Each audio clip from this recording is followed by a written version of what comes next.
வணக்கம்.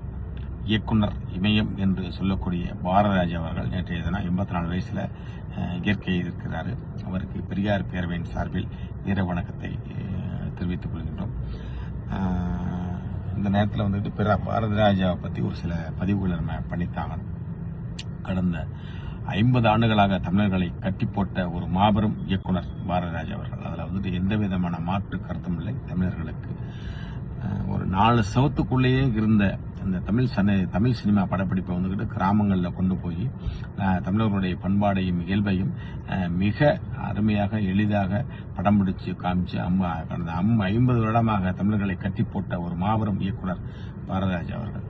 ஒரு 50 வருஷத்துக்கு முன்னால் பார்த்தீங்கன்னா எங்கே பார்த்தாலும் ஒரே ஹிந்தி படம் தான், ஹிந்தி பாட்டு தான். தமிழ் படமோ தமிழ் சினிமாவோ கிடையாது.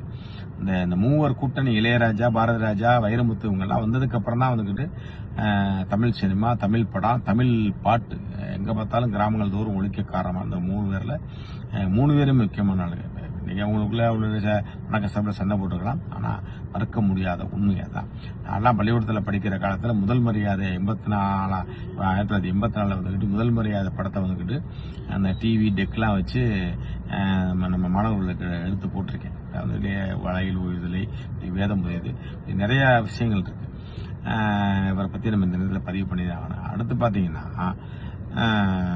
இந்த வேதம் புதியதுங்கிற படத்தில் வந்துக்கிட்டு பாலு அந்த பக்கத்தில் ஒரு சாதியை சொல்லும் போது அந்த சாதியை வந்துட்டு வெளிப்படையாக சொல்றதுக்கு வாய்ப்பு இல்லை.